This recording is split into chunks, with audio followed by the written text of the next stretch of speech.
Are we good? Are we live?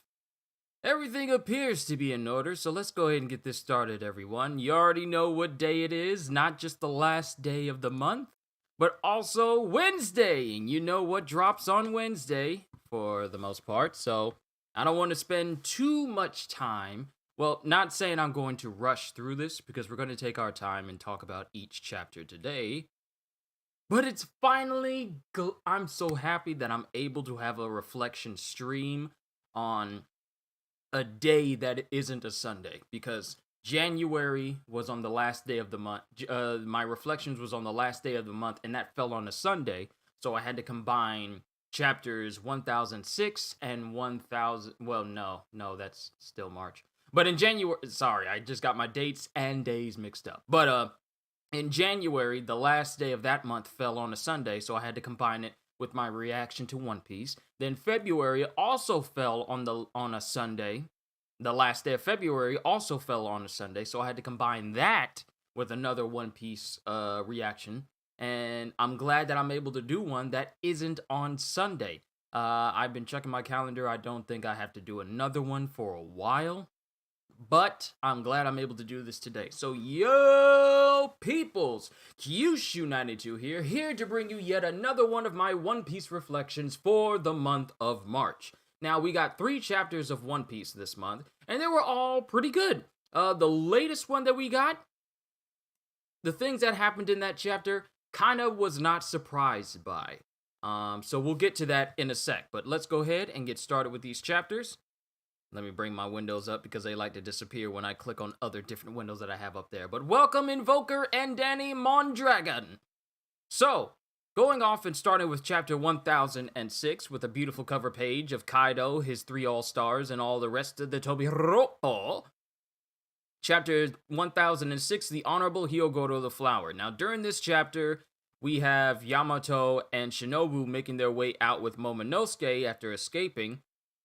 And then it shows that Momonosuke is hidden inside of Yamato's cloak as they're running away.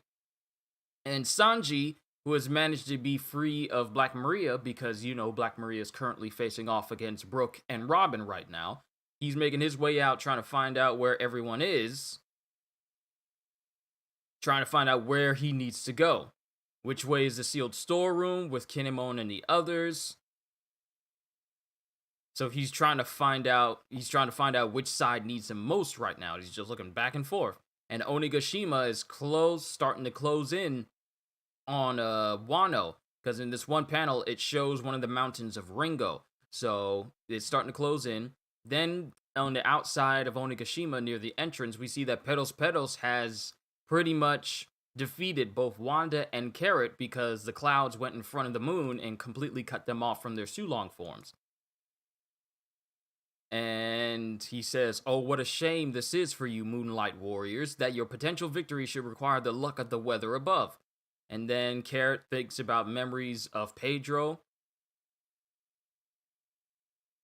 And then she's grabbed by Pedos, who says, "Vengeance for Pedro. What did you think would happen? That you'd waltz into our home and set up a nice little picnic in the territory of the dreaded Big Mom pirates?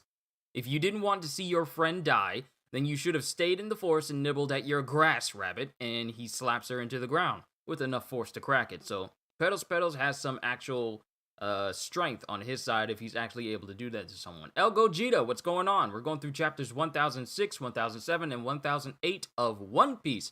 Not going to be here too long because this is also Wednesday, and well, you already know what I react to on Wednesday, so I'm looking forward to the next chapter of Sun Drip Woo. But let's focus on One Piece because, well, you know how people tend to get real overzealous if I start talking about solo leveling too much. So, Pedos slaps Carrot to the ground, saying that's where you belong.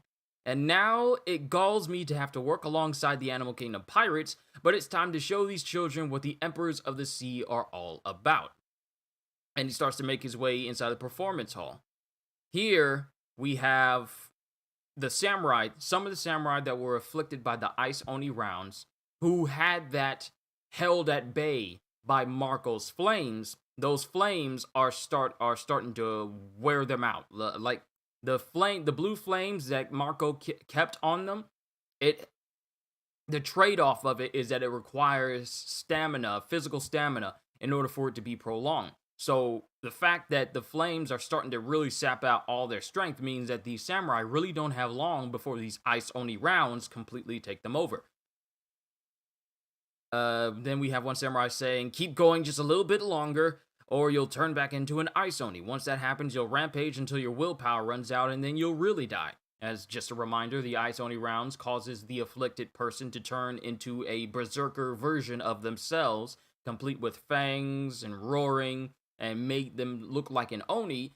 And the trade-off is they gain monster strength, but at the same time, they keep going until they literally die. So that's the dilemma that the samurai are in right now. Some of their own were afflicted by these ice oni rounds, and now they're trying to keep every one of their own allies alive while trying to keep that ice oni rounds at bay, while Chopper is creating a cure for it. And then one of the samurai says, keep a firm hold on yourself. Hey, I mean you. And then he says, that raccoon dog is dealing with the same effects as he mixes the cure. And then we have Scratchman Apu with some other beast pirates going on about, Apu, we can't last any longer. The antibodies are right there behind him, but we can't get past that impenetrable defensive wall. Why do we have to suffer Master Queen's own virus? And then Apu says, you know he's not the kind of boss who bestows mercy on crybabies. And the wall, the defensive wall that is actually standing between the beast pirates and them getting the antibodies is Drake and Hyogoro, who has reassumed his previous massive form that he had 30 years ago when Odin was alive. Somehow, the Ice Oni rounds has drawn out all the strength that is in Grandpa Hio and has forced him to assume this much larger form again. Where everyone recognizes that form and starts calling him the legendary Yakuza boss of Wano, Hyogoro the Flower. They're too powerful, we can't get close to that raccoon dog. And notice that raccoon dog is going to be said quite a bit in this chapter and the next. And then it has the Oniwan Banshu wondering why Grandpa Hio looks the way he does. Because from when we were first introduced to Grandpa Hio, he was a small, diminutive man about the size of Yoda. But now he's literally the same size as Drake, who's using his hybrid form with the increase in height. He's actually, correct me if I'm wrong, but I believe he's actually bigger than Drake. Because he's like a couple steps behind Drake. And that makes his head appear beneath his shoulders, like perception-wise and distance-wise. So I would like to assume that either Grandpa Hio is the same size as Drake in his current state, or he's in fact taller and he's just crouching down right now because he's actually leaning on the head of one of the beast pirates that he's just beaten. But as Oniwa Banshu is wondering why he's looking like that, why does he look like that? He was just a tiny little geezer a minute ago. Somehow he's reverted to the strength he had when Kaido was so relentless in trying to recruit him. And then Grandpa Hugh is just reminiscing and just having thoughts to himself, saying, are these shivers of excitement? Because he's actually shivering. One of the side effects of, Ice Oni rounds, it also renders the body, really chilled and you start to react to it. I would like to think that the Ice Oni rounds, on top of making you into a berserker that loses all sense of self once it fully takes you over, also induces hypothermia, because for it to cause people to shiver like this and then be in their body, it has to be causing some real deep medical temperature anomalies going on in your body. If it's causing your bodies to completely, it's not just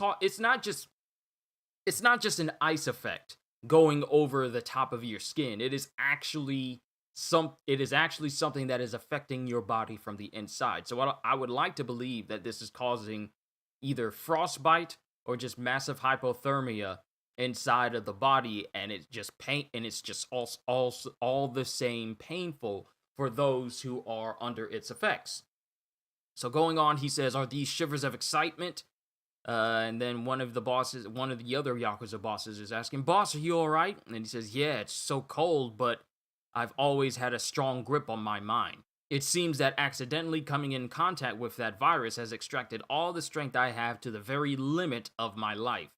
It may be burning the last remnants of my body for fuel, but I'll use this strength to cut down all of their main force. And then he just proclaims to all the rest of his Yakuza bosses right here. Hear me out, Yakuza bosses, Yakuza leaders. I don't think I have much time left. If that raccoon dog can't finish the medicine in time, once again, another raccoon dog drop right there. If that raccoon dog can't finish the medicine in time and I begin to transform into an ice oni, I want you to put an end to me before I turn. If you don't, then I will go on to slay every last person here, friend or foe, including you. So, the meanings lie in the words right there, and you actually get a little bit more on Grandpa Hio, and just by word alone, you can get a scope on the strength of Grandpa Hio, even in his current state right now, is that if he turns, he will literally kill every single person there.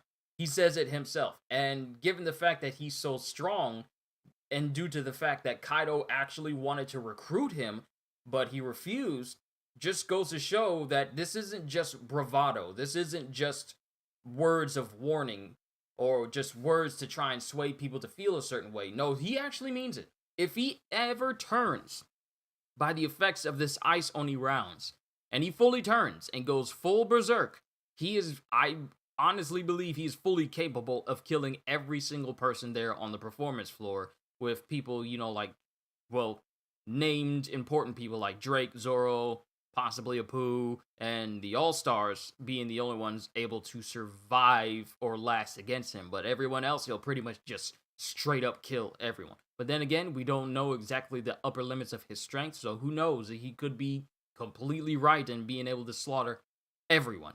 But going forward from there, Yatape is saying, I don't know if he's right. If he turns into an Ice Oni, no one here can stop him. He's just confirming what I said. Then Grandpa Hugh smiles as one half of his face starts to grow fangs and ice over, and the other half has like his normal size teeth and everything. He says, you must do this for me. And then we have the Mimi Warigumi coming in saying, oh, is that so? The Mima Warigumi will take you on. Wow, I was actually able to say that without actually looking at the words and trying to get the pronunciation right. The Mima Warigumi will take you on. Let's see this legend. Hey, Coco, welcome. And as the Mimi Warigumi attempt to jump towards Grandpa Hio, he uses a move called Flaming Hair of Holy Rage. Now, one thing I neglected to look up, because it wasn't present there when I did my first reaction to it. Swordsmanship. Alright, so the description of his Flaming Hair of Holy Rage is, translates, it's called Dohatsu Kohai, literally meaning infuriated light worship. The description of this attack is, Hyogoro swings his sword slowly and charges at full speed to slash through multiple enemies while leaving some kind of fire generated by unknown means behind. The name of the attack also alludes to Hyogoro's flame-like hair. The word Dohatsu means infuriated, but the individual kanji meanings are angry plus hair. It is called Flaming Hair of Holy Rage in the Viz translation. So, he basically just... And here, I never noticed it in the panel, but it shows, like, the slow-mo effect of him lowering his sword. Like, it shows his sword multiple times in the same function, as if to say, like, he's lowering his sword slowly, and then he just EI striked every single one of them, while causing a flame-like effect to happen. We don't know how that happens. It doesn't exactly explain it, but he takes out the Mima Warigumi that actually tried to attack him in an instant. And in that same instant, and I didn't notice this when I read this chapter earlier, but he also pretty much cuts all of their swords in half. He slashes all the Mima Warigumi and completely cuts clean through all of their swords. They literally just snap from the impact. And then from here, we see Grandpa Hio just cutting through multiple beast pirates and other adjacent Mima Warigumi that try to oppose him while he's reflecting on his life. And he says, "Let me tell you, Odin, there are times I think about what would have happened if I challenged Kaido with you back at the peak of my strength. Because who knows what would have happened if Grandpa Hio actually joined Odin when they took on Kaido. Given the strength that everyone seems to know him for, it stands to reason that maybe Odin could have had an increased chance of success." I mean, granted, the only reason why Odin lost was because he was fooled by Higurashi Kurozumi Higurashi, and distracted by her using her clone fruit ability to look like Momonosuke, giving Kaido the ability to, deliver a cheap shot to the back of Odin's head. In response to this, he ends up killing Kurozumi Higurashi because she interfered. So that's actually how the clone fruit got put back into circulation. Thank you, Kaido. But he goes on to muse about his life, saying, just look at what your followers have done. They've pulled off this raid in your name. And I too have gained a most fascinating apprentice. Obviously referring to Luffy, who's teaching more about Ryuo. And he says, I have no doubt that dawn will come to Wano. And then we have Queen here, looking down on Grandpa Hiyu, saying, hey, he's gonna wipe out the whole floor. And we find out that Queen is not only able to cause a Gatling gun to come out of his mouth in Brachiosaurus form, but he's also, like Frankie and the Pacifistas and Kizaru, able to shoot a laser out of his mouth. Well, not like Kizaru, because Kizaru doesn't shoot lasers out of his mouth, but like Frankie and the Pacifistas, he's able to shoot lasers, explosive lasers, out of his mouth. So whether he researched the Pika Pika no Mi as well, or came across research from Vegapunk or whatever, it stands to reason that, the Pika Pika no Mi is the pinnacle of laser technology. Is the pinnacle of laser anything in the world of One Piece, and it's constantly being reverse engineered. I mean, Pacifistas have it, Frankie has it, and now we see Queen using it as well. So he tries to shoot down on Grandpa Hio, but he gets hit with an attack by Marco called Phoenix Brand, causing Queen to kind of backfire on firing his mouth laser. And this attack actually causes Queen to cough up some blood. Hey, that hurt. What was that, a shockwave? And Marco's just saying, hey, you were supposed to be fighting me, remember? And he just glares at Marco.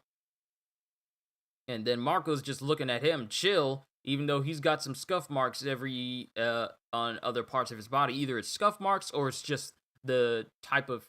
No, it's scuff marks. It's scuff marks. He has scuff marks over his face. Like, scuff marks and kind of scratches, because, he's been fighting this whole time, ever since he got to the performance floor, dealing with both King and Queen. But he says, you don't even get to think about those samurai until you finish me off.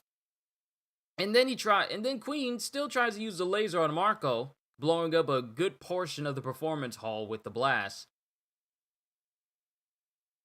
And then King comes down and slices off the wing, one of the wing of Marco, and Marco lands on a rooftop, using the residual flames from, and I looked this up during the live stream to find out what it was, using the residual flame from the wing that got cut off, and started to just absorb it into like this feather, and then turned it into a fireball, and then throw that fireball at King with a move called Bluebird.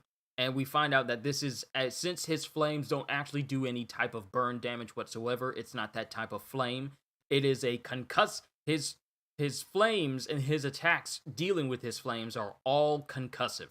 So he just launched this massive flaming shockwave at King with enough force to send him hurtling into an adjacent building across the performance floor. And then as King is righting himself, we see Marco already right on him with the knee ready, and he just knee drops into the guy, further causing even more damage to the building he just knocked King into. Then Queen makes his way over there with a gun ready to try and shoot Marco, because if projectile weapons haven't worked on Marco, the first time you use them. Surely a regular gun will work this time. Surely. It's like these beast pirates just sniff stupid. Because I highly doubt he's got any Kairoseki bullets in there. I highly doubt it. Even though Kairoseki comes from Wano, and it shouldn't be that hard to actually have any Kairoseki bullets. Still, he comes in there with a gun, like everything is just going to work out just fine, and then Marco literally scratches him in the face with a move called Crane Talons. Neil Johnson, welcome, welcome. We're pretty much at the end of chapter 1006. We're moving on to 1007, 1008, and then I will call it a session there after I talk a little bit about what the future may hold for One Piece, because we also have a new chapter of solo leveling later today. Don't know what time, but you guys know me. I'll put the stream up as soon as it's available. Yo! Sorry, I just got a notification on my PlayStation. My boy Chris passed his driving test. Bro, I am so happy for you. Why am I saying this like he can actually hear me right now? But I'm happy for him. He's been talking about that, and I told him I'd pray for him, and he's been talking about it, and he's been excited and a little bit anxious a little bit about taking it. But just got the message right there. Sorry, my PlayStation is on. Just got the message right there that he did it. He passed. I am so proud of my brother. But going on from here, Queen is knocked away by a move from Marco called Crane Talons. And he scratches Queen straight in the face, just scratches him across the face, and sends him hurtling right back out of the building into an adjacent tower on the outside of the performance floor. And then it shows Miyagi along with Tristan working with Chopper. I forgot their names when I read through the live stream the first time, but I remember their names now because they keep giving me them as summons whenever I go to play One Piece Treasure Cruise. But it shows King and Queen getting up, and then it shows Perospero, who has made his way onto the performance floor, saying, "Why, who should I spot over there but Marco? He looks rather exhausted to me," and he just, with his usual Pero, and, licking his lips. Apparently, he has an idea in mind, and maybe he will try to take on Marco, seeing as how he's exhausted. And there'll probably be an attempt, but I doubt Pero's going to do anything lasting to Marco during this fight. I mean, Marco's too cool for us to lose him during this entire war. But going from here, we see more people succumbing to the Ice Oni, beast pirates, samurai, people screaming out in pain that they're getting munched on. Then we see Yatape, who Grandpa Hugh has pretty much wants to be the one to end it, saying, "Do it, I want it to end this way. I feel as though heaven has rewarded me with this final role to play. Any longer and I would only put your lives in danger." And as it seems like Grandpa Hio is literally laying down his life right here and then, we see the last words on this chapter say, "I leave the rest in your hands. Here ends the life of Hyogoro the Flower with no regrets." And he just, as the rest of his face slowly, because there's only a couple more teeth that are still human-shaped in his mouth. The rest of it going from here all the way over, already fanged. But he's smiling as he's preparing for Yatape to end him so that he doesn't end everyone else. But that is the end of chapter 1006. Let's move on to chapter 1007, Mr. Raccoon Dog. This is where the whole Raccoon Dog name thing comes to a head in this chapter. So in this chapter, on the performance floor, and people are saying, Beast Pirates are saying, "I don't believe it. Virtually all the captains of the Oniwa Banshu and Mimawari Gumi are down. Daikoku, Kazekage, Commander Hote, so that's the power of the legendary Yakuza, huh?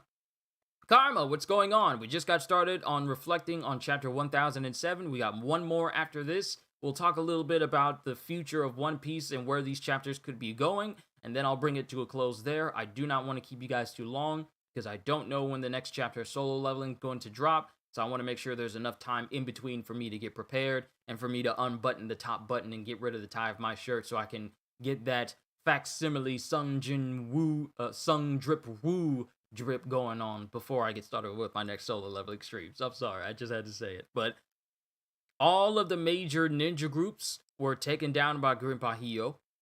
And Apu is there saying like he resisted the effects of the Ice Oni, but still used its power. And Drake is saying, I think I see why people feared Wano so much. And we have Yatape here preparing to cut down Grandpa Hio. And Grandpa Hio is saying, don't waste time, Yatape. Empty your mind. If I turn into an Oni, and then Yatape is saying with tears in his eyes, and he's literally heartbroken that he has to do this to this person that he holds with the utmost respect other than Odin. And he says, I know, boss, I know. Just give me a moment. I'll do it right now. And then we have the other Yakuza bosses looking on as, well, one of them, the other one, I forget her name. I forget what her name is. Tsunagoro Omasa. Hold on. I need to know her. I forget her name. Tsunagoro Omasa Yatape, but her name is the one that I always forget. Her name is the one I always forget. Always. Alright, Yakuza Cho. A one-syllable, three-lettered name. How is it possible that I forget that so easily? Omasa Tsunagoro Cho Yatape, and formerly Ashida Doji. I can't believe I forgot that. My apologies. But Cho can't look on as Yatape prepares to cut him down, and then Tsunagoro is preparing to top down boss Omasa. And he's saying, do it now, Tsunagoro. I can't hold on either. There's no saving me at this point. Don't let me hurt you after I turn. So going on from here, everyone is literally having to deal with the fact that they're going to be losing two of their Yakuza leaders that's there. Hyogoro and currently Boss Omasa. So everyone's all like, darn, isn't there any way we can make it in time? Is that medicine ready yet, Mr. Raccoon Dog? And then we have someone saying, once again, this floor and all the people on it are being ravaged by the Ice Oni. And then Queen is just chilling off to the side, after being kicked by Marco. And people are saying, help us, Master Queen. Why must we suffer? Why do we have to die from our own boss's virus? And Queen is mad that someone's asking him this, and he says, what? Shut up, you nobodies! Ice Oni is my masterpiece. In a sense, I made it just for you. And he turns into his Brachiosaurus form, and he actually starts thrashing around his own men while he's, starting to berate them. Because now you get a full view of what these beast pirate flunkies are to people like King, Queen, Jack, and everyone else that are above them.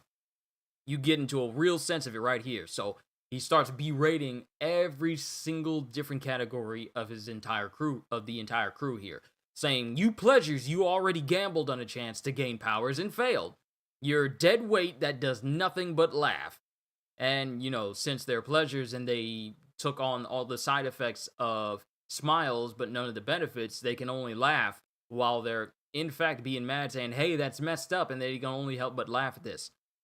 Then he says, you waiters, there's no more shipments of smile fruits coming to us. You've lost your chance to gain powers. All thanks to the Straw Hat crew in Dressrosa, there are no more smiles, so literally every single waiter that is on Onigashima right now will never be able to get artificial zone powers because of the events of Dressrosa. So these waiters will forever be waiters. And then he says, you'll be waiting forever. So if there's any way you layabouts will ever be useful in this almighty crew, it's by becoming Oni in your last moments and letting your death serve a glorious purpose. And this is where you start to realize that the loyalty of the Beast Pirates is not absolute. Because one of them actually questions, that just sounds like you're telling us to die. And then Queen says, that's exactly what I'm saying. We can always find more soldiers. And this strikes a note with literally All the Beast Pirates who hear it. Like one pleasure says, "That's so wrong. How can you say that?" while he's laughing at the same time. And then another one says, "I can't believe it." And Queen says, "I gave you a chance for survival. A few of you could have used those antibodies to survive." And while he's saying this, it shows one of the Beast Pirates. Well, it actually shows that same Beast Pirate that says, "I can't believe it," getting slashed in the back of the head by a samurai that has become afflicted by the Ice Oni rounds. But then we have Beast Pirates starting to say, "Darn it, I'm not gonna just lay down and die. Cut down everyone who's an Ice Oni, whether friend or samurai. As soon as I survive this ordeal, I'm quitting this pirate crew." Then and there, right there. So even the Beast Pirates have limits to what they're willing to take. And when I say Beast Pirates, I mean specifically the regular crew members, just the cannon fodder of the crew. They've taken all that they can take during this chapter, saying, "As soon as I survive this ordeal, I'm quitting this pirate crew." Then these artificial Zoan fruits are trash anyway, badly misplaced, and you can't even turn into the animal you have. Yes, see, here's what happens when you let a second-rate scientist be the one to make these fruits for you. Because if it was Vegapunk, it wouldn't have been a problem. But it was Caesar. And Caesar will always play second fiddle to the literal greatest mind in all of One Piece. So, when you get the second best to make something you want to imbue your entire crew with, yeah, you're always going to have second-rate stuff. These artificial Zoans are trash because Caesar made them. Which means that no matter how many times he thinks he's a super genius, which, he kind of technically is, but he's a bad super genius. If he was a really good super genius, he would have figured out the gigantification formula for Big Mom like she wanted. He would have figured out how to perfect artificial Zoan fruits so that Kaido can have it for his crew and they all can turn into full-fledged Zoans rather than, be having random animal appendages to them like Fortrix. I'm sorry to bring him up, but Fortrix is a perfect example of why these Zoan fruits are so bad. How do you and the thing is, you can't even tell what animal you're going to be from the smiles because they all look the same, yet they give you different animal powers. But Fortrix is like that one example of, wow, you really picked the runt of this fruit literally, because these artificial Zoans made by Caesar with Smile is defective if it's not able to, allow you to shift around completely with different animal parts and everything. Like, you got one guy who has his whole left hand into the entire upper torso of a gorilla, and that can't shift around. You got Fortrix, who literally is an entire chicken with only the head in the rear end of the chicken and the arms on the outside. That's pretty much him. Then you got this other guy, I forget the name of him. He has a giraffe artificial smile fruit, but his entire body replaces the head of the rest of the giraffe, and the rest of the giraffe is just the giraffe's body, and his whole body just replaces the head of that giraffe. So these artificial Zoan fruits are in fact trash. It's horrible. And to think that Kaido just let that slide, just think about that for a second. All this time that Caesar has been sending Kaido, well, not just Caesar, but Caesar has been giving Doflamingo, and Doflamingo has been giving Kaido these, by all intents and purposes, defective artificial Zoan fruits. And Kaido just says, well, they're not complete animals, but they can turn into animals a little bit, so I guess that's okay. He just let that slide. He doesn't have his whole crew. He talks about having a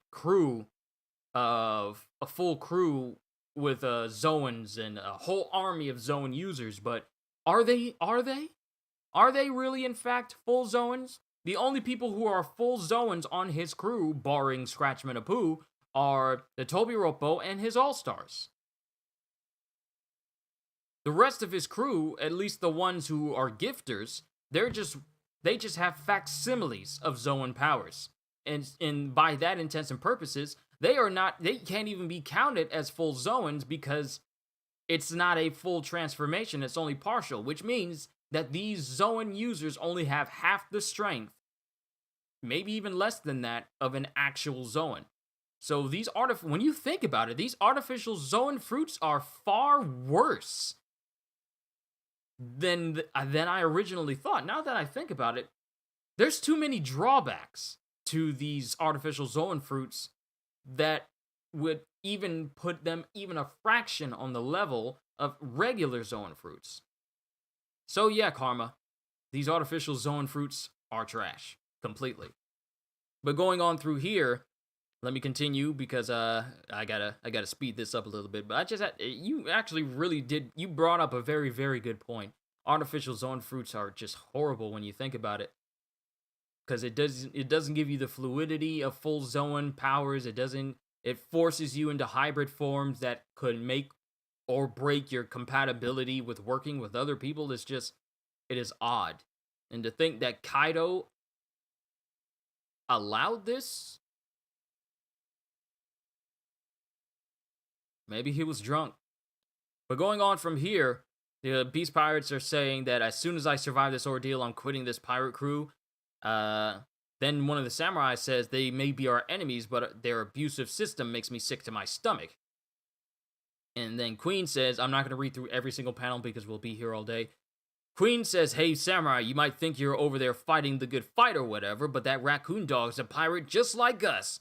Multiply the antibodies in this short amount of time, you're dreaming. It's impossible. And as this is going on, he's saying he's trying to make it seem like since Chopper is a pirate, he's just going to do what pirates do, lie, cheat, steal, kill, and do whatever they want to and just backstab everyone. He says, we'll know that, he says he's going to use the antibodies on himself and make his escape. You'll be left holding the bag. And then everyone else is saying, no, that's just what you would do.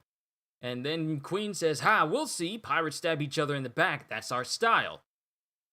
And then it shows Yatape preparing to, still preparing to cut the head off of Grandpa Hio. But before he can do it, Chopper comes in and actually blocks his sword. And then throws something into the mouth of Grandpa Hio. And with a big old cutesy face, and I didn't even mention this during the live stream, but with a big old cutesy face that's sparkling and everything, big old chibi eyes and a big old chibi smile, Chopper says, made it just in time. And he pretty much just figured out the cure. And it shows Grandpa Hio's Ice Oni effect coming over his body, starting to subside. This is gonna really heat up your body. It'll hurt a bit, but you're going to be fine. And then the samurai are praising Chopper, saying, yay, we're saved! We always knew you'd come through, Mr. Raccoon Dog. And notice that people keep constantly calling him Raccoon Dog. You'll find out why in this chapter. Miyagi, Tristan, hurry it up! And both Miyagi and Tristan pull up a big old cannon, and they fire the cannon, and they pretty much just nuke the entire area with what Chopper calls this Chopper Phage Nebulizer, which in turn causes... Well, let me just go through this real quick. It is basically an airborne nuke that Chopper just set off in the performance floor. And he says that there are thousands upon thousands of warriors on this floor. It would be impossible to inject them all one by one. Makes sense. Makes perfect sense. And then Chopper says, so I use these antibodies as a base to create my own virus. He created a virus to stop another virus. And he said, I could stop a bad virus with a good virus instead. And using this method, I can give everyone the method they need in the form of a miss. So he literally just made the antivirus for the Ice Oni rounds a airborne pathogen, which he pretty much enveloped the entire performance floor with. Which means that as long as that miss pretty much filled the entire performance floor. So even if Queen decided to shoot some more people with the Ice Oni rounds, them just breathing that mist in will negate those effects. Healing nukes. It's the future of medicine. Isn't that one of the configurations you can make the Fat Boy in Fallout 4? I think it was called the MIRV modification. That instead of it being a regular nuke, Instead of it being a regular nuke, it actually turned into like a healing blast of some kind. I forget. It's been like a year, maybe 2 years since I last played Fallout 4, so I can't remember the exact modifications of the nuclear launcher there. But sorry. Queen just looks at him, saying, "Where did the ship doctor from a crew out of nowhere get this kind of expertise?" A bomb as a medicine is actually a very smart idea, especially if you cause it to explode the fallout from the bomb itself. If you make it so that the bomb doesn't cause any physical collateral damage, but just releases airborne pathogens into the air that are capable of healing the human body, that's a very useful bomb. But Chopper says, "We split up and went all over the world to train for this. Why would you bother to cure my guys of the Ice Oni?" says Queen. And he says, "Viruses aren't meant to be used as weapons. They'll always slip out of your control in the end." Wow, it's actually gotten a lot brighter in my room. You know what? I'm going to keep this light on me just in case the clouds get cloudy again. But he says, "Viruses aren't meant to be used as weapons. They'll always slip out of your control in the end." And then Queen puts his Gatling gun in his mouth again and says, "I don't need to take lessons in ethics from a stupid raccoon dog. Who do you think I am?" And then we have the Beast Pirates that were on the side of Queen. No issues whatsoever. They immediately jump in front of Chopper saying, "Look out, Mr. Raccoon Dog!" And they take the hits for him. They take the hits for Chopper and protect him. It's the Pleasures that do it. And he says, "Pleasures? What are you people doing? Get out of the way, idiots!" And then the Pleasures pretty much are fed up with Queen, and they says, "Shut up, Queen. You nearly killed our brothers with this stunt. This raccoon dog saved our lives." I wouldn't say take a shot every single time someone has said raccoon dog in the last chapter and this chapter, but if you were to take one, I would not be surprised if you find yourself incredibly inebriated right now. But they just keep calling him Raccoon Dog. I wonder how many times Raccoon Dog is actually said in this chapter. I might have to count it later, because it said a lot. "This raccoon dog saved our lives. We're not going to sit still and get murdered by an insane boss. We'd rather die on the side of the guy who saved our lives. Ain't that right, boys?" And pretty much all the Beast Pirates that are with him just says, "Yeah, I agree. Thanks, Raccoon Dog." One more. And then they're saying, "Die, Queen," these morons. And then Marco comes up and gets Queen in a chokehold. And saying, "Nice job, Raccoon Dog," once again. "Now pop him." And then Chopper says, "Thanks, Marco. I've got one thing to say. I've got one other thing to say. Rumble Ball! I'm not a raccoon dog!" And he goes Monster Point and slaps the taste out of Queen in an instant.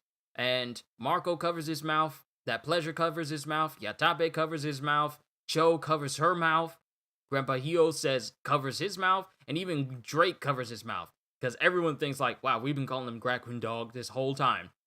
And after seeing Chopper turn into a giant reindeer monster and slap Queen with enough force to not only bruise his face, but also cause blood to shoot out of his mouth, yeah, they're all like, "My bad, I didn't mean to say that, my bad." So going on from here, we have Shinobu and Yamato, along with Momonosuke, still running through the right brain tower inside of the dome. And Yamato says, "I feel disgusted with myself. Everyone thinks too highly of me. I'm so stupid." Oh, well, actually, this is not Yamato. This is Momonosuke. I caught myself before I made it. Oopsie. But Momonosuke is saying, "I feel disgusted with myself. Everyone thinks too highly of me. And I'm so stupid and frivolous and weak and foolish. I hate myself." And then Shinobu says, "No, Momonosuke, you've been so brave." Then all of a sudden, he starts wriggling around in Yamato's cloak. And he pops out, and he turns into a dragon, saying, "I'm not brave." And this surprises both Yamato and Shinobu. And then cutting into the guest parlor inside of the castle, we see the members of CP0 speaking on Kaio, and this is where we find out how Momonosuke's artificial failed devil fruit was actually made.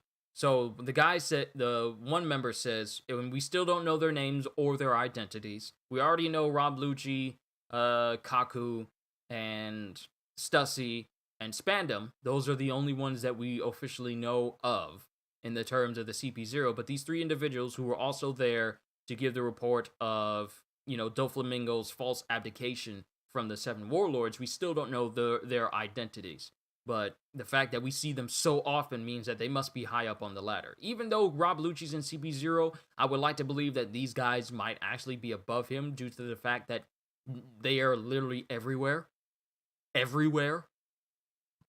But going on, we come to learn how Kaido's Vegapunk's failed devil fruit was actually made. So the guy says, speaking of Kaido, back in the days when the Navy had him held captive, Vegapunk extracted Kaido's bloodline elements and used them to create an artificial devil fruit. The government demanded that he give them the fruit, but he was never happy with the results and considered it a failure. He had it stored at Punk Hazard ever since, which we then remember is the same fruit that Momonosuke ate. Then the other member says, why are you bringing that up now? Punk Hazard was demolished in that explosion.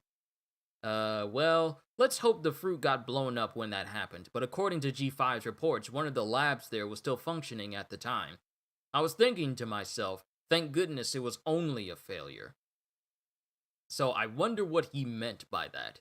But because I can't piece together what he may have meant. I might have to look into the Library of Ohara because they are a lot more descriptive than me and they catch a lot more than me whenever I do reactions. So I might have to look into them and see if they found out why he said it that way. Because specifically, when he said, I was just thinking to myself, thank goodness it was only a failure.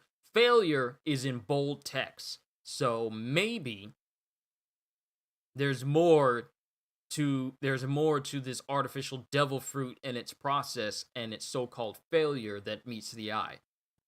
But going from here, we're at the treasure repository where the Akazaya 9 are sitting, and it shows all the Akazaya getting up because they had their wounds tended to. Who tended to us? I do not know. I feel as though I saw, but it must have been a dream because it couldn't possibly be true. Sir Luffy's group is engaging with Kaido for now. The battle still rages all over the island. We must go. There is still life left in us to spend. Then we have this individual come in through the door with a shape that we are all too familiar with, and it turns out to be Odin. I say Odin because we find out that it is not in fact Odin. But going here, he says, I've missed you. You're so much older now. And all the Akazaya there are surprised to see Odin there.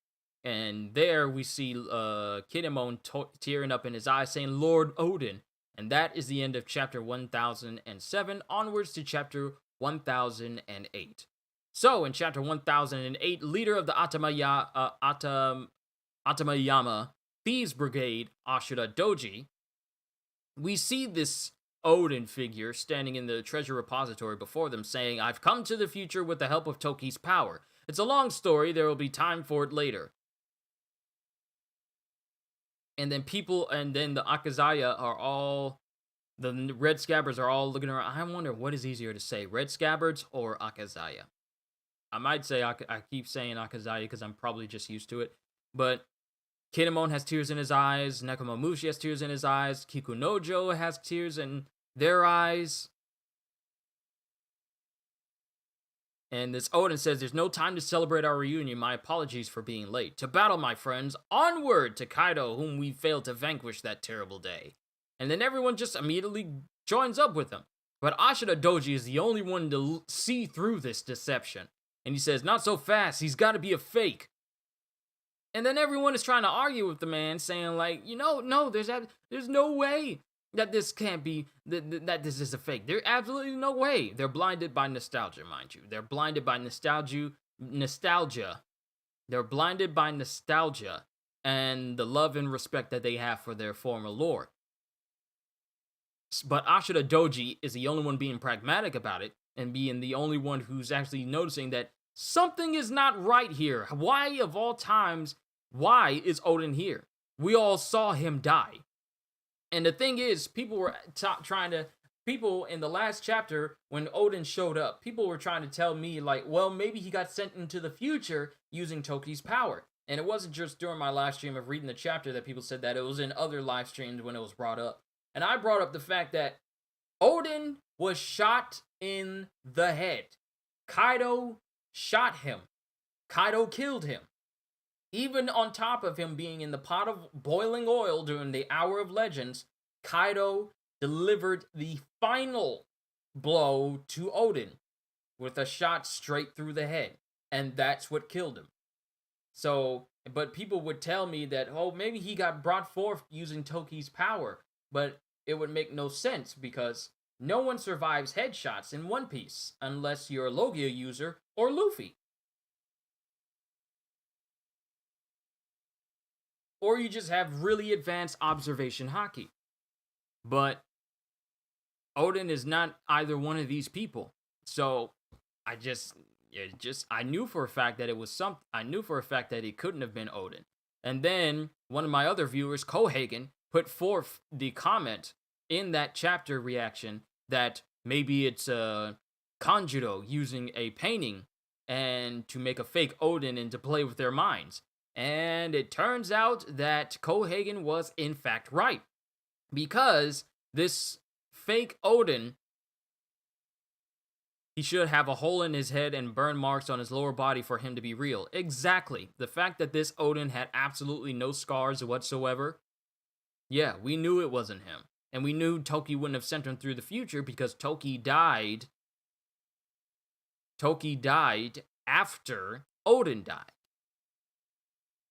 Odin was killed during the Hour of Legends.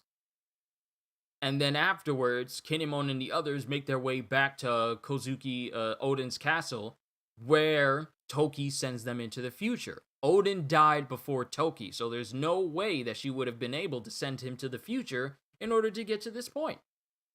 The timeline doesn't add up. But going from here, Ashura punches Kinemon in the face, saying, Kinemon, you have to open your eyes. I know how you feel. And he cuts this Odin straight into the face, and we see that the face itself just parts when cut, but it doesn't bleed. And then this Odin stabs Ashura Doji straight through the chest.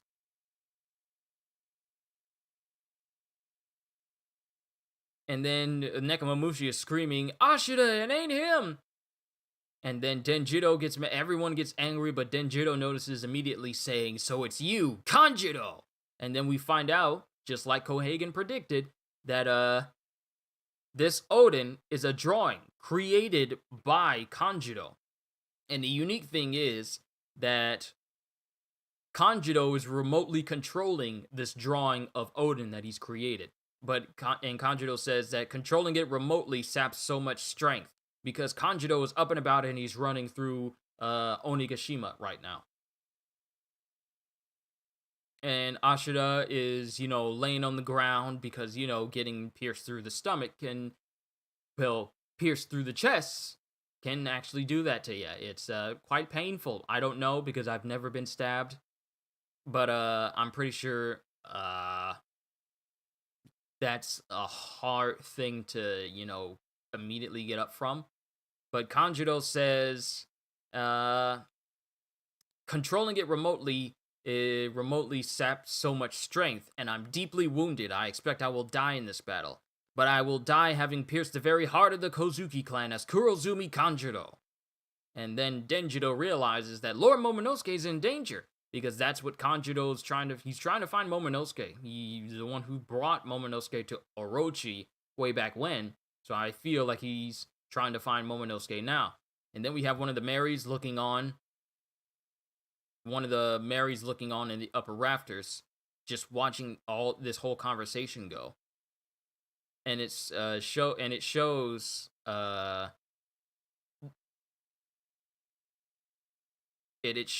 this Odin clone, this Odin drawing clone, open up his cloak to show a massive, pretty much just a bomb vest on him. And he lights it. Ashura Doji notices this, and this Odin clone starts to clash with Denjiro. And then all of a sudden, this clone is tackled by Ashura Doji. Tackled out of a window, with his, well, seemingly last words being "Never defile Kozuki Oden again," and then it shows him being engulfed in an explosion all of a sudden. And this explosion is massive because it sends the rest of the Yakuzaya flying through the treasure repository that they're in.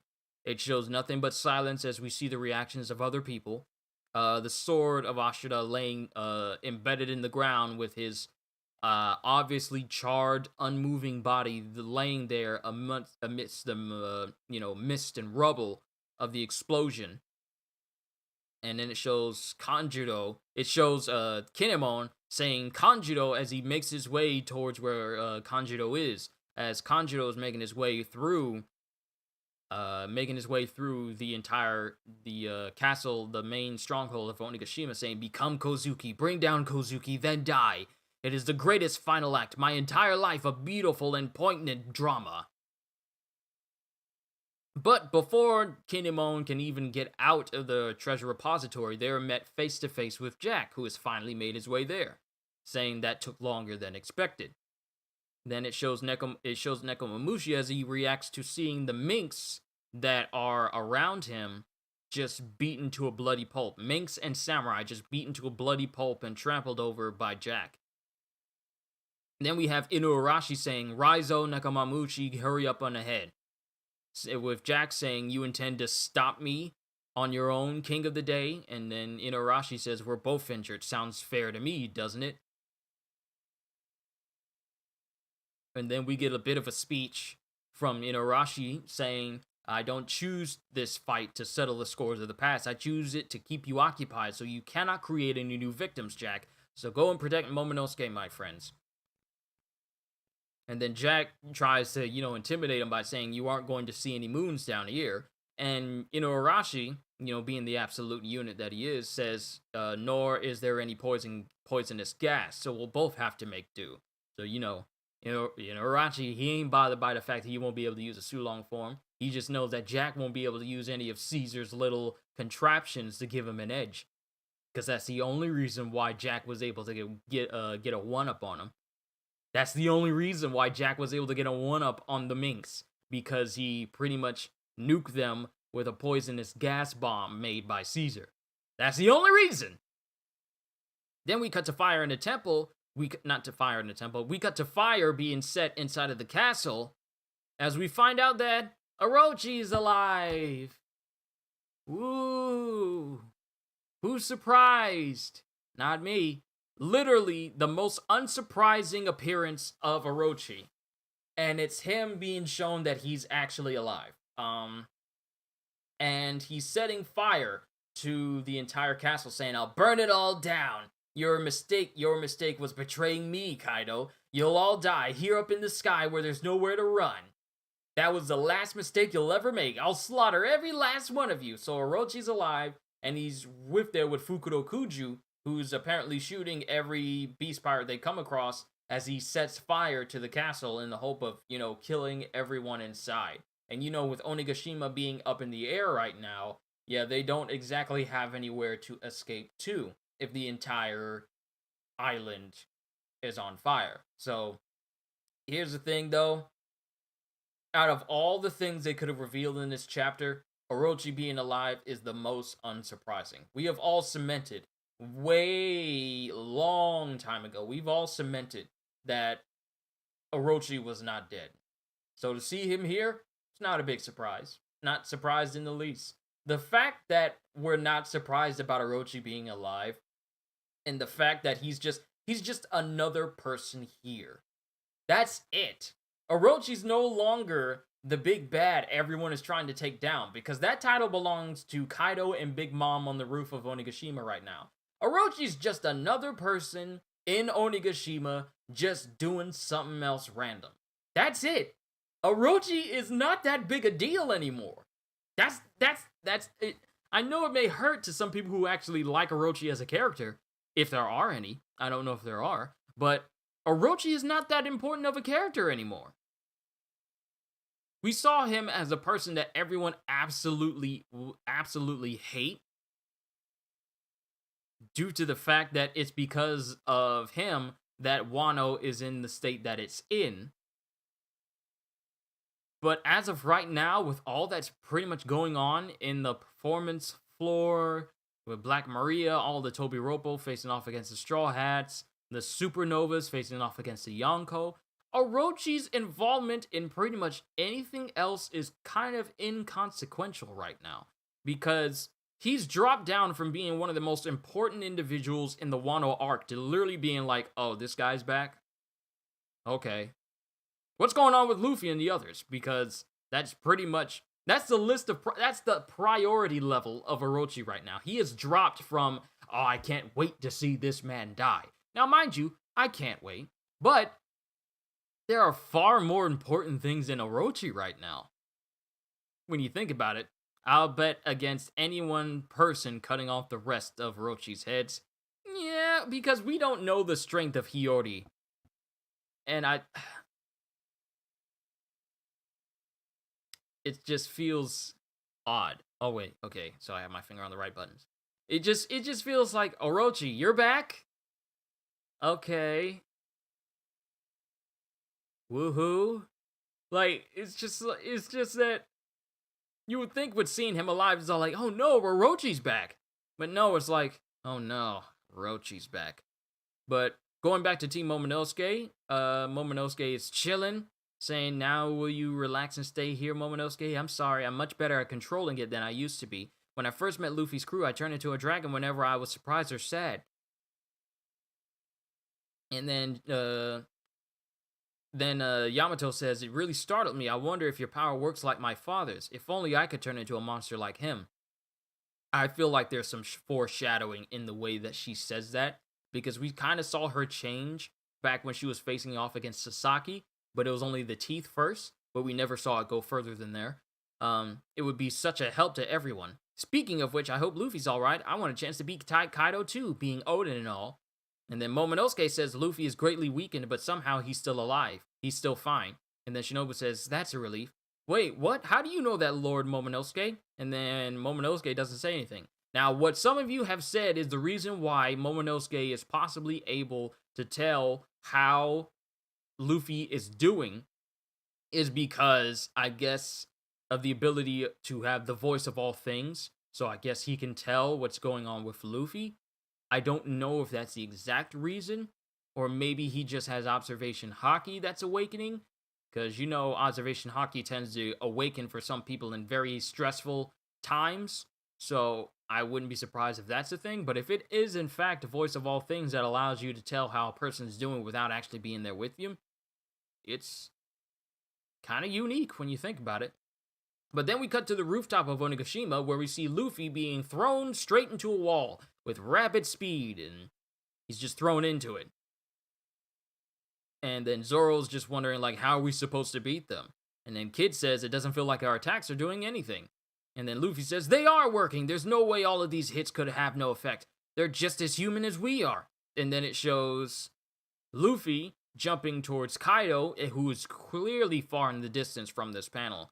It shows him jumping towards Kaido in the distance saying Gum Gum, and before we can even see the attack name, he is immediately thrown right back into the exact same wall. And then Killer is all like, I'm amazed he can call them the same species as us.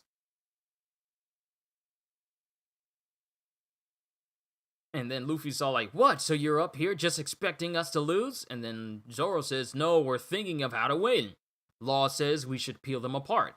Zoro says, I agree. Then Kid says, with the two of them standing side by side, it looks just like we're in hell. And right here, it shows that Kaido has, in fact, increased in size. Because we see here, we finally see in full view, Kaido in his hybrid form. The scales cover the side of his body with his chest area still, I don't know if it's still the same color, but his chest still remaining normal. He gains multiple horns on his body. He gets fangs in his mouth. His hands become clawed. His feet are draconian in shape. They're not just like, you know, regular human-shaped feet. They have like the regular back. I don't even know what to call that. What do you call that when a animal's leg hinges back and then comes in like that? I feel like that has a name for what that specific leg structure is for animals, but his legs are pretty much extended in the same way as Lucci's when he's in his hybrid form, and he has a long tail, and the whole area is just wreathed in fire due to Prometheus, and there's lightning everywhere, and Big Mom is floating on Prometheus right next to Kaido, with Napoleon and Zeus right there with her, and they both just look absolutely crazy. And then Luffy says, that suits me just fine. I've been to hell and back a few times already. It's home territory. And then Kaido says, that's it, Straw Hat. The light never leaves your eyes, does it? And that concludes chapter 1008 and all the chapters that we get in One Piece for the month of March. Now, it's time to talk just a little bit. I've been going on for an hour, and actually, hold on, let me check and make sure that the next chapter of Solo Leveling isn't out yet. So I can just talk just a little bit. Just a little bit. Okay, the chapter is not out yet.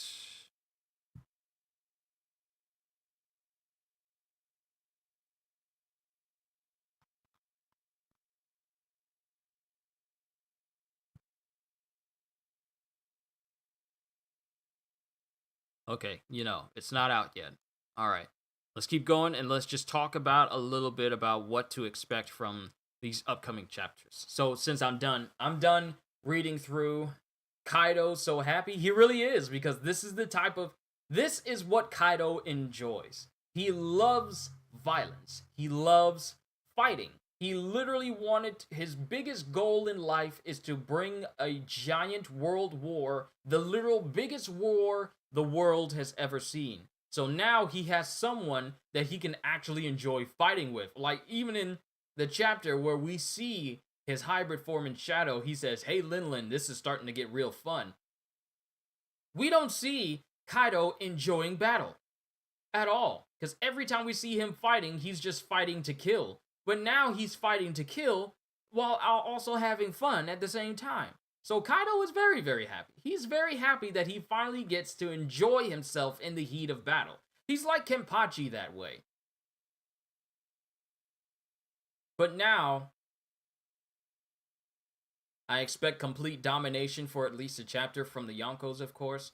When you think about it, remember, and in the last few pages I was just talking about, or at least the last few panels I was just talking about, every time Luffy tried to jump towards Kaido, he immediately got embedded in the wall. Then he tried to jump at Kaido again, and before he can even get his attack name out, he got swatted into the wall again. Now, remember, when a Zoan Devil Fruit user uses a hybrid form, their strength increases exponentially. Not along the ways of, their strength is already great whenever they become a full-fledged animal, but when they use a hybrid form, it increases their strength exponentially. So Kaido's strength, before even using any of his regular dragon powers or fish powers, it's already monstrous. So when he's in his hybrid form, that makes him even bigger than the way he was before, and even larger. He's now stronger than he was.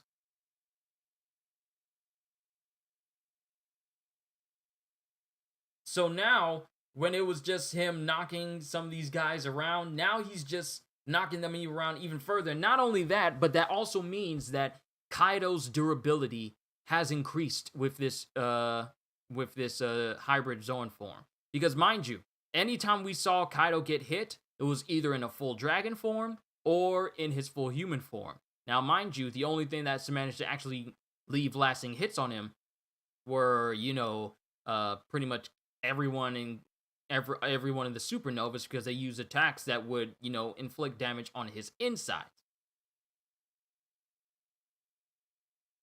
So, but here we have him in his hybrid form that just increases his durability even further than where it was, and increases his strength even further than where it was.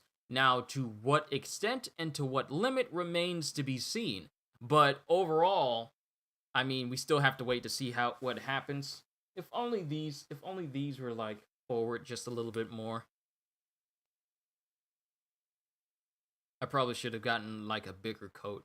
But it remains to be seen what the limits of his Zoan strength increase and durability increase is with his hybrid form, so we just have to see how that goes from here.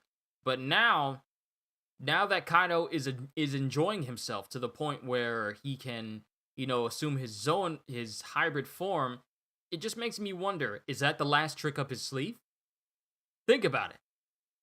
We've been seeing Kaido in his human form and his dragon form all the way up until this exact point, and now we see his we see his animal hybrid form. Is that it?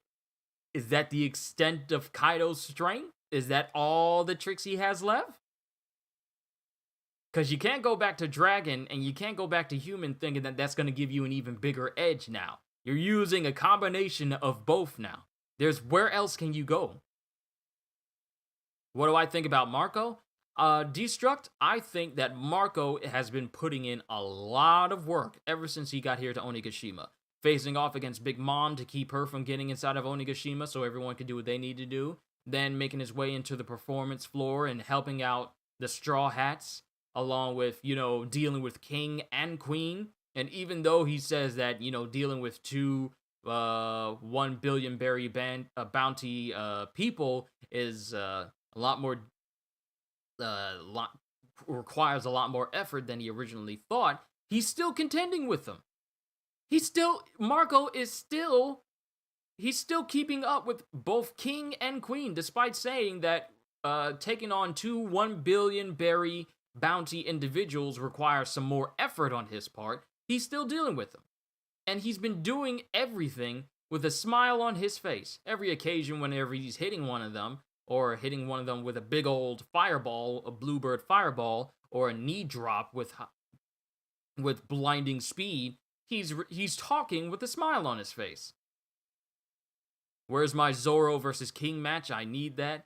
A lot of people were hoping for Zoro versus King or Sanji versus King because, people really wanted to see Sanji have a rematch with King after, King embedded him into a building when he was using his raid suit. So who knows where Sanji's going to end up in the upcoming battles ahead.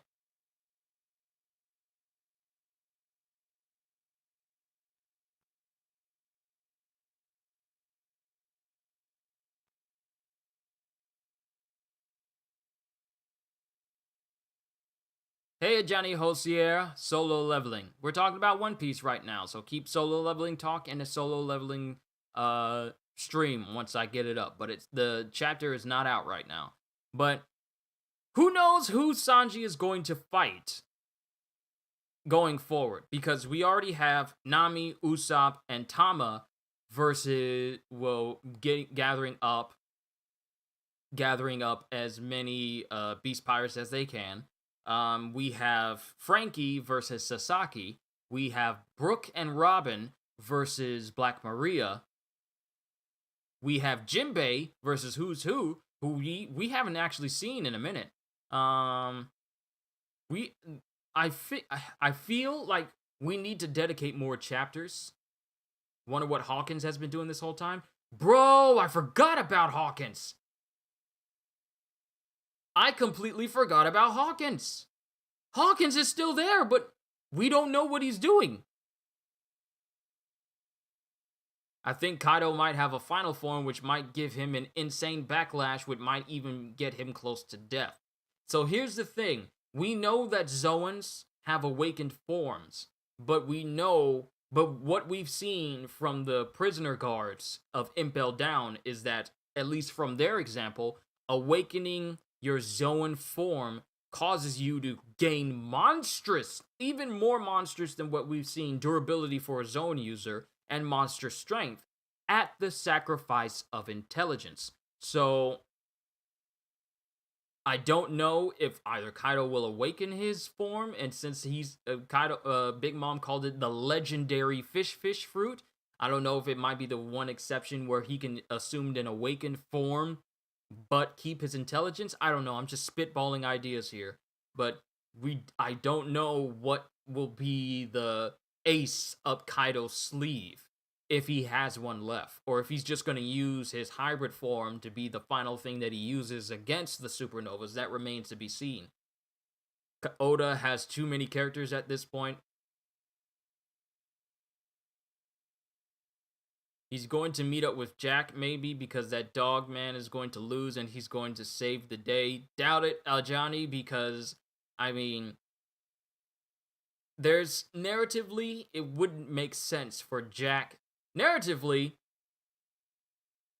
I mean, we can't say that Inuarashi's just going to lose against Jack. It's far, far too outlandish to even remotely say that, because we don't know how this battle's going to go. Both of these individuals have been injured, and I mean, Inuarashi just got healed up. Jack just got healed up. So now they're both in the same states to one another, and they're both on par with strength. So we can't say that Inuarashi is just going to lose, and then Jack is just going to join up with Kaido. Makes no sense. I can't get behind that. It doesn't really add up to me. But Oda has too many characters at this point. Yeah, Oda has a ton of characters. I mean, why do you think it's so difficult for me to remember every single person's name every time they show up? It's because I got so many of their names that I'm trying to match up to faces. That Oda has created literally hundreds upon hundreds of characters for this story, and it is really hard to remember every single one of them. But overall, yeah, there's a lot of characters at this point. But back to what Ogata-san says, what is Hawkins doing? Because last we saw him, he pretty much ratted out Drake to Queen, and that was before even the big fights actually really started. And before Drake even started to join up with the Straw Hats to fight alongside them. So what is Hawkins doing right now? Where is he? Did he look into his cards and find out that he may not survive, and so he resolved to go to at least one part of the castle and then keep himself there while the fighting is going on elsewhere? I don't know. We don't know what Hawkins is doing. Let's have a head count of all the people that we know who are on Onigashima. Grandpa Hio and the Yakuza bosses, Scratchman Apu, Drake, King, Queen, Kaido, Big Mom, Pedos, Carrot, Wanda, who are both out of commission right now. All of the Straw Hats. Momonosuke, Shinobu, Kinemon, and the rest of the Akazaya 9. Yamato, Orochi, Kanjuro, Fukurokuju, those 3 members of CP0, and pretty much all of the Tobiropo who are facing off against their each individual Straw Hats. Those are the major people that are there right now. And I'm kind of curious. I really am curious about what Hawkins is doing right now. Where do I think the story's going to go? And I'm actually going to, try and bring it to a close here for today's stream for today, because I don't want to go too long and just, monologue. Where do I think the next chapters are probably going to go? Even though we ended with Kaido smiling at Luffy, I feel like we may cut back to fighting that's going on the performance floor, which I'm not too worried about, because with Chopper curing the Ice Oni rounds, that's no longer a factor we have to worry about. We don't have to worry about what's going to happen to the samurai who have been affected by the Ice Oni rounds. Chopper's already cured that with his healing nuke. So we don't need to worry. The Ice Oni situation completely negated. We don't need to worry about that anymore. We can scratch that off the list. The only thing left to worry about is for the Straw Hats to face off against their respective Tobiropo, Marco dealing with King and Queen, or whoever joins him, since now some of the Beast Pirates are fighting on the side of Chopper, since Chopper saved them. And, I mean, who knows? I mean, Tama already has a good number of gifters under her control, thanks to her Devil Fruit ability to tame any animal, and that includes people with Zoan abilities. So, really, the altercations and the tense situations that we have to worry about for Onigashima, that's getting less and less. The big thing that's happening is Kaido and Big Mom facing off against Luffy and the other supernovas. and the fact that Onigashima is floating towards the flower capital. That's the big literal looming situation that's looming right now. If they don't beat Kaido and Big Mom now, then the flower capital is going to crash down on the flower. Onigashima is I don't know why I confuse Onigashima with the flower capital. But if they don't defeat Big Mom and Kaido now, then Onigashima is going to crash down on the flower capital, killing numerous people, hundreds upon thousands of people. So that's the big time constraint thing that's going on right now, because it's slowly but surely floating across all the regions. Like it comes into the range of Ringo. So now the big thing is them actually defeating Big Mom and Kaido before it gets there, which makes me wonder, if they defeat Kaido and knock him unconscious, what happens to the island? Does it just slowly float back to the ground? Or does it just completely cancel out the flame clouds that are around the island and just come crashing down? Because it's still going to do some damage if Onigashima crashes down anywhere over Wano. Regardless of where it is, it's going to do some damage. But what is going to happen if they beat Kaido, and if he were to get knocked unconscious, let's say, does the flame clouds he has around the island, causing it to stay afloat, will they just suddenly disappear and cause the entire island to just plummet? There's a lot of things to consider here. Even if they beat Kaido, there's no guarantee that the island is just going to either stay in the air or just float safely down. If you knock a person out and it cancels out their fruit abilities, they just cancel out. They don't just respond all slow. They just cancel out. So it stands to reason what is going to happen to the entire island that's floating once Kaido is put down. You still got another dangerous situation on your hands. You got an island-sized chunk of rock just floating over in the air that could literally fall at any second. And you only got one person, well, a couple of people who are capable of surviving such devastation. One person that can survive it because he's immune to blunt force trauma. Another person and other people who can survive it because they can fly. So it's still a dangerous situation, even if Kaido was beaten. Because what happens to the island? Think Age of Ultron and Sokovia. Something along those lines, only not as devastating.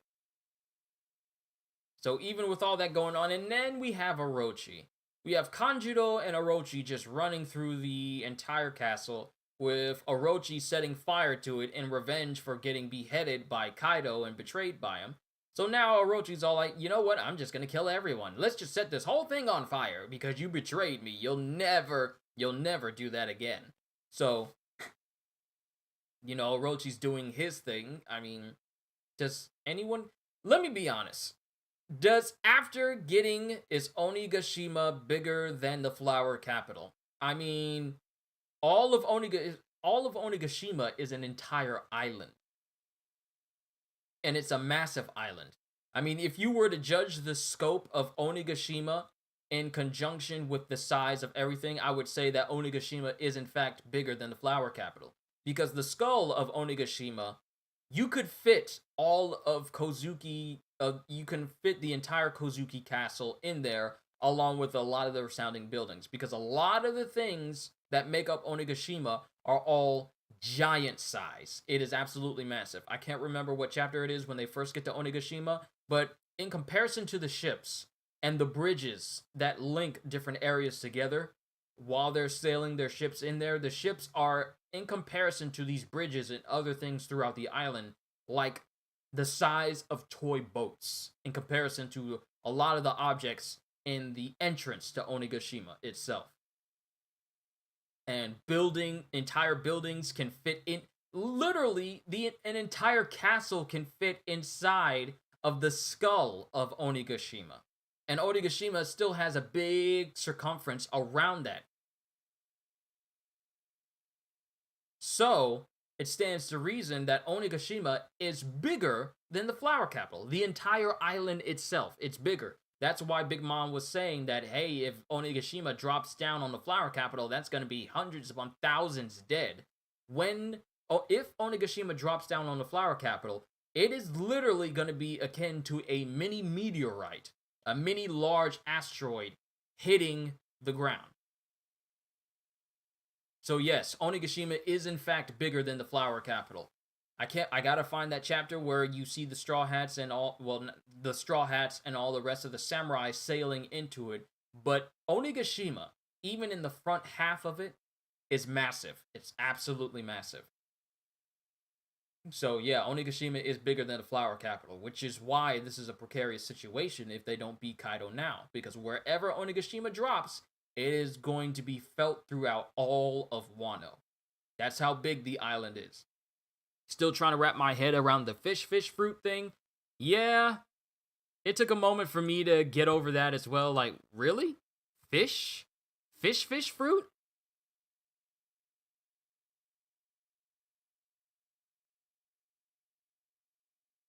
Let me see if I can get Uo Uo no Mi. Model Seiryu. Yep. Fish fruit. Ain't that something? At some point after Kaido has partaken of the fruit, he had his lineage factor extracted by Vegapunk, who used it to create an artificial devil fruit granting the same ability, though the result was deemed a failure. Said fruit was eventually consumed by Kozuki Momonosuke, who has since become a pink dragon. It allows the user to transform into a hybrid and full version of an Azure Dragon at will, eaten by Kaido. It's odd, isn't it? Why would it be called legendary? Have we ever had and this is this the first time we've ever had a devil fruit actually be called legendary? Like we know of regular Paramecia, we know of regular Zoan, we know of the regular Logia, and we even know of mythical Zoan, and we know of ancient Zoan, but we've never had it put that way where a fruit is called legendary.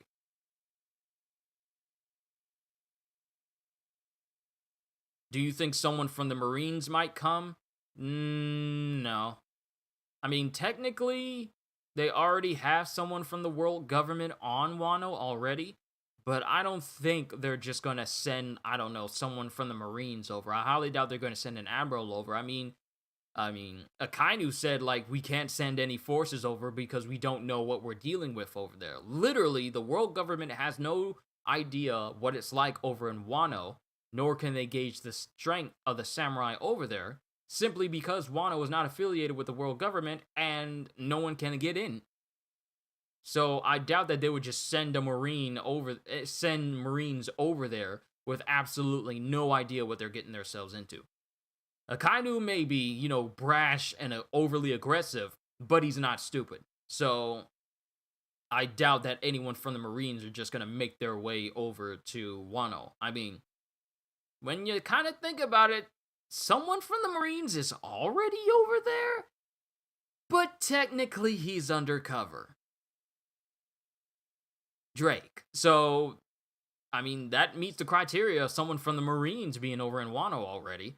I mean, he is relaying the information to Koby, so it's not like the world government and the Marines are completely oblivious to what's going on Wano. But Drake kind of counts as a Marine.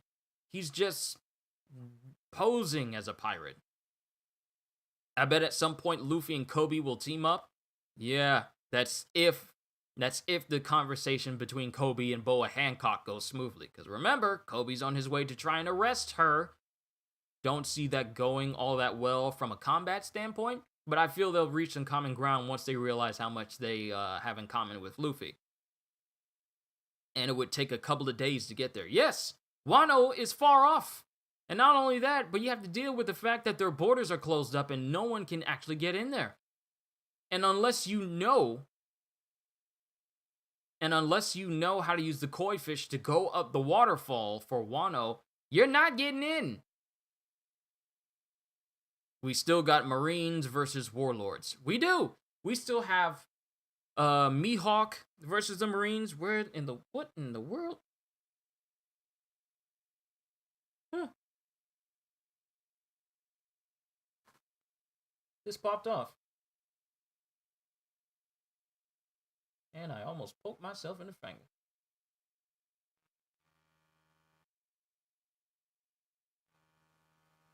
And someone's attempting to call me. I don't know who you are. You're a scam. Get off of my phone. Be gone. We still got Marines versus Warlords. Yeah, we still got Mihawk versus the Marines, Buggy versus the Marines, Edward Weevil. We still got the Warlords versus the Marines. Do you hate this parallel thing? I don't want Luffy and Kobe to team up in the end. I feel like even though they're good friends, it would just feel like too much like a shonen anime if we just have, oh, he's my best friend, even though we're enemies, we're best friends, so let's team up together. That falls too far into the fairy tale type of narrative when it comes to friendship is power type thing. So I wouldn't mind if Luffy doesn't ever team up with Kobe ever again. Like, sure, they can have conversations, but not teaming up like that. Do you think that Wano will develop a rap part with the world government after Momo is Shogun? I don't know if they'll.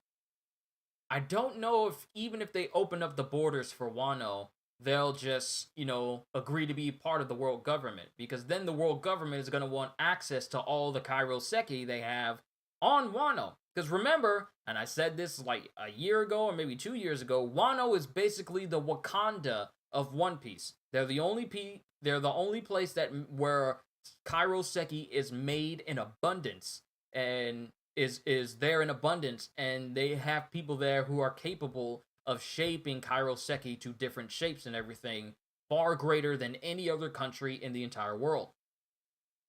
And given how much people would love to get into that country and steal that Kairoseki for their own purposes, I don't know if Momonosuke would just side with the world government like that, or at least develop a rapport with the world government when he becomes Shogun. So I don't know if it'll go that angle, or if even Momo sees that as a worthy option. Because we know the intents of the world government, and that is the complete subjugation of all that they survey, and that if you do not join with them, then hey, if you get in trouble, then you're just left to your own devices. I don't care how nice it would look. Solo leveling is up at Ashura Scans. Well, I'll check it out once I'm done here, and I'll get myself prepared accordingly. Let me just refresh this page that I was waiting on. But I'll check it out. Once we're done here. I'm going to bring this to a close real quick. But I don't know if Momo will side with the world government, because with the world government, there's always ulterior motives. Made on the facsimile of, we're here to protect the world. No, you're here to rule the world, and if people don't side with you, if people don't join with you, then hey, you don't get any support whatsoever, and if anything befalls your country, then that's on you. And that means that since you're not affiliated with us, then we can basically do whatever we want coming into your country. So I actually don't see Wano joining up with the world government as a good thing. Even if there's potential in it, I still don't think that it's something that Momo would do. Because, firstly, he values his friendship with Luffy really, really high. So if he knows that the world government is at odds with Luffy, and Luffy fights the world government, and Momo is not going to join up with a group that opposes his friends, because that just seems like the type of individual that Momo is. So I don't see that happening. But let me just get into what I expect to see for the next couple of chapters, because we are not going on break from the last chapter we did. So I'm really hoping that we finally bring these fights with the Tobi Roppo to a close, because I feel like the last thing that needs to happen before this arc comes to an end, not the saga, but before this arc comes to an end, is Kaido and Big Mom have to be beaten. They have to be. But in order for that to happen, we need to be finished up with all the Tobi Roppo being beaten, all of the All-Stars being beaten, I mean, we already got the Ice Oni round situation already resolved. Now we just need for the Tobi Roppo to be beaten, the All Stars to be beaten, Kanjuro and Orochi to get their comeuppance finally, and then end it with Kaido and Big Mom being defeated before Onigashima makes it to the Flower Capital. Not specifically in that order, but it has to happen that way in order for this arc to come to a concluding end. I want to see this mystery person that helped the Scabbards, Enel. People still think it's Enel, even though Enel is just a couple inches shorter than Kinemon. Hold on, I'm just gonna look this up real quick, and then I'm gonna bring this, and then I'm just gonna close it. I keep saying I'm gonna close it, but if I don't, then I can't reach solo leveling for you guys, and I can't wait for that next chapter. But, let me get Enel, and then let me get Kinemon.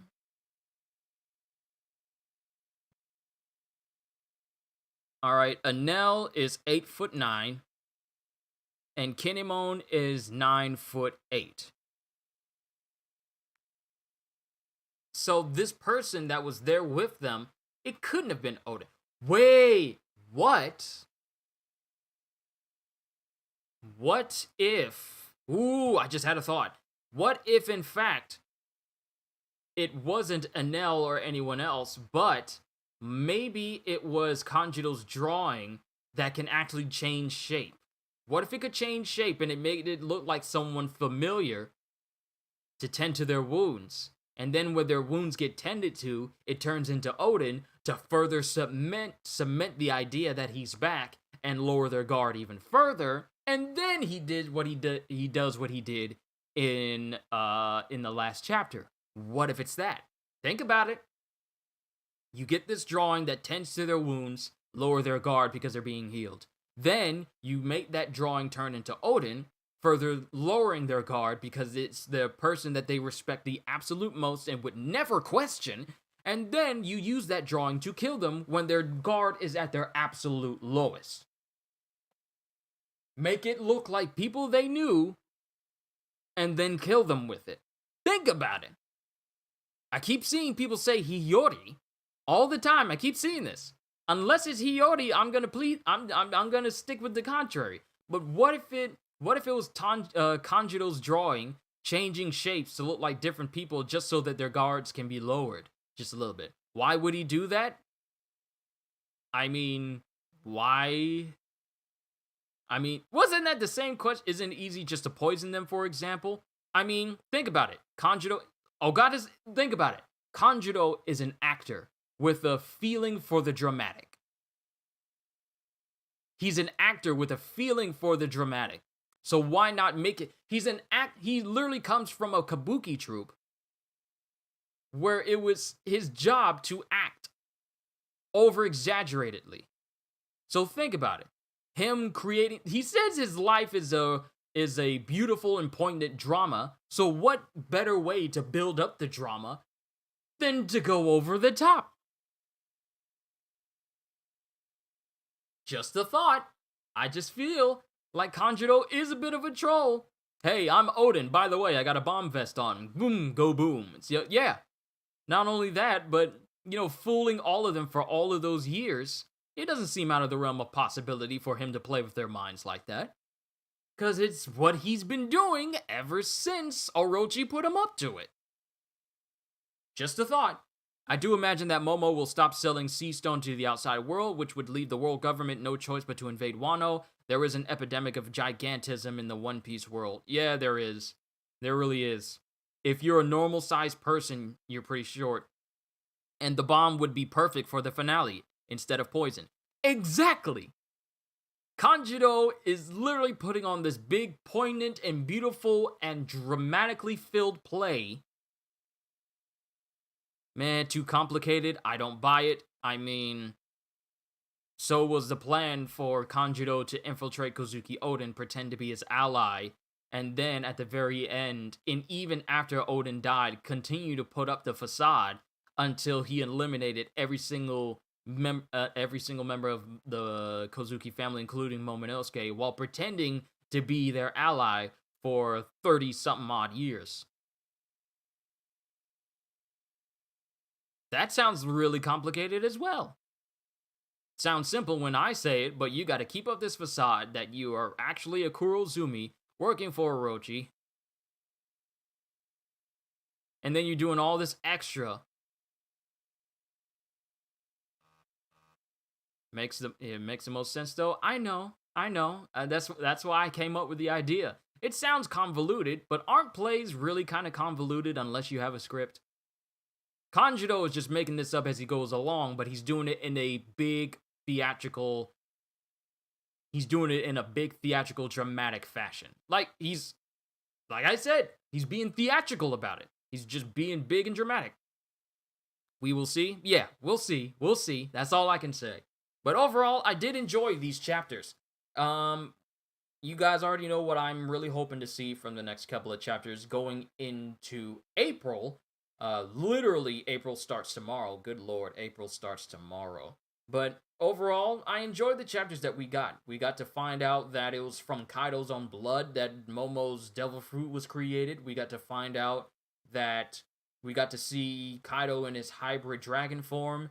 We got to see Chopper being one of the big MVPs of the chapters by completely curing an unknown. This is an unknown virus that he encountered for the first time, and he cures it that same day.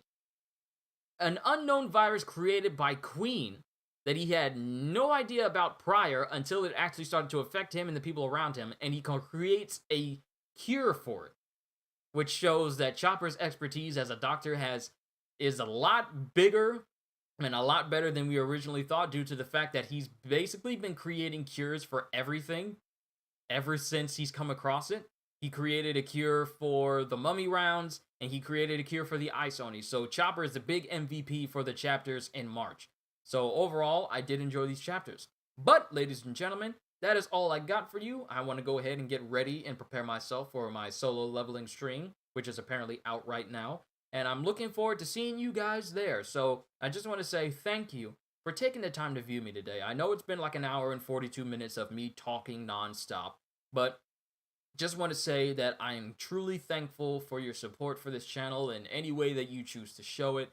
I love doing this. It is really fun for me. I find enjoyment. I never get tired of doing this. I always, like, you guys don't know, I was literally laughing to myself getting myself gizzied up in order to do this live stream. I was just laughing to myself like, I can't wait to do this. Like that's how happy I am to do this for you guys. I get giddy and happy and excited to do this. So I just want to say thank you for taking the time to watch what I do. I really love to do this. But that's all I got for you guys. So with that being said, spanked Queen. If Chopper's bounty won't get to 200 berries, I will get mad. What do you think happened to Sabo? I feel like the news coups printed a lie to get people to say stuff. Because remember, Morgan says that he doesn't print what the government wants him to print. He prints whatever he wants. Whatever he can sway the hearts of the people with, he'll print. So when he said that, and then we get this news of this supposedly news article of Sabo being dead, that's the assumption. I highly doubt that that's the case. You don't introduce Sabo, get him all the way to Marie Joie, and then have him kick the bucket. That's not how this is going to go. So Sabo's alive. You heard it here first.